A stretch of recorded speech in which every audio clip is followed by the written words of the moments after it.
कहते हैं न कि अगर भक्त का प्रेम सच्चा हो तो भगवान उसके लिए नंगे पांव दौड़े आते हैं। वहीं बात जब कन्हैया की हो तो कहने ही क्या, अपने भक्तों के लिए वह न जाने कितने रूप धरते हैं और कितनी ही अनगिनत लीलाएं कर चुके हैं, जिनका प्रमाण हमारे धार्मिक ग्रंथों में मिलता है। ऐसी ही एक रोचक कथा है जब कन्हैया ने अपने भक्त के लिए एक अनोखा काम किया। तो आइए जानते हैं इस बारे में विस्तार से।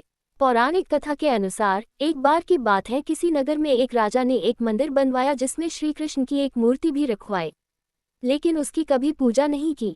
पूजा करने के लिए मंदिर में एक पुजारी को रखा गया। पुजारी नियमित कन्हैया जी को नहलाता और बड़ी ही श्रद्धा भाव से उनकी पूजा अर्चना करता। राजा भी रोज कान्हा जी के लिए एक फूलों की माला भेज देता था और जब वह दर्शन करने आता तो पुजारी उस माला को उतारकर राजा को पहना देता। ऐसा करते करते पुजारी की भी उम्र बीत चुकी थी। एक दिन किसी वजह से राजा नहीं आ सका तो उसने एक सेवक के हाथ मंदिर में माला पहुंचा दी और कहलवाया दिया कि आज वह मंदिर नहीं आएगा, इसलिए पुजारी उसका इंतजार ना करें। इतना कहकर सेवक चला गया।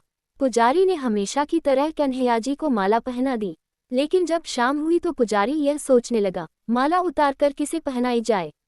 उसने सोचा क्यों न ये माला आज मैं ही पहन लूं, वैसे भी मेरी उम्र हो चली है, जीवन का क्या पता कब खत्म हो जाए। इतना सोचकर पुजारी ने माला उतारकर अपने गले में डाल ली, लेकिन इतने में ही सेवक आ गया और उसने बताया कि राजा की सवारी मंदिर में पहुंचने वाली है। राजा की सवारी आने की बात जब पुजारी ने सुनी तो वह डर गया। उसने सोचा कि अगर राजा ने उसे देख लिया तो वह तो मरवा ही डालेंगे। आनन फानन में पुजारी ने माला उतारकर वापस कन्हैया जी को पहना दी।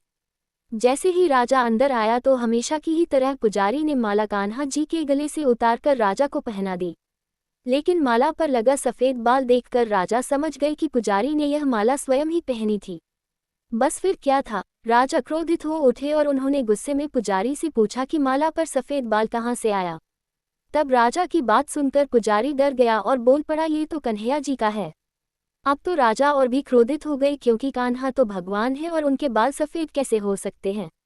इसीलिए राजा ने फरमान सुना डाला कि कल श्रृंगार के समय राजा खुद आएंगे और देखेंगे सच में ही कान्हा जी का सफेद बाल है या पुजारी झूठ बोल रहा है। उन्होंने कहा कि अगर पुजारी ने झूठ बोला होगा तो उसे फांसी दे दी जाएगी। राजा का फरमान सुनकर पुजारी का बुरा हाल हो गया। उसने सोचा अब क्या करें, कहाँ जाए, अब तो उसका मरना तय है। तब रोते रोते वह भगवान की शरण में पहुंचा और उनसे कहा कि हे केशव, मुझसे झूठ बोलने का अपराध तो हुआ है, लेकिन हो सके तो मुझे क्षमा कर दें और राजा से रक्षा करें। पुजारी ने कहा कि हे माधव, आपकी सेवा करते करते करते मैं वृद्ध हो चुका हूँ, अब आप मुझे माफ कर दीजिए, ऐसी गलती दोबारा नहीं होगी। यही कहते कहते पुजारी की न जाने कब आंख लग गई और उसकी आंख तब खुली जब सुबह हो चुकी थी। उधर सुबह होते ही राजा भी आ गया और कहने लगा, आज कान्हा जी का श्रृंगार वह खुद करेगा। ऐसा कहकर जैसे ही राजा ने कान्हा जी का मुकुट उतारा तो देखा कि श्री कृष्ण के तो सारे बाल ही सफेद हैं। लेकिन राजा को फिर भी यकीन नहीं हुआ। उसे लगा कि फांसी के डर से पुजारी ने ही बालों को रंग दिया होगा। राजा ने सोचा कि क्यों न कन्हैया जी का एक बाल तोड़कर देखा जाए। इसके बाद राजा ने कान्हा जी का एक बाल तोड़ लिया, लेकिन जैसे ही बाल टूटा कन्हैया के सिर से खून की धारा बहने लगी। ये देखकर राजा भगवान के चरणों में गिरकर माफी मांगने लगा।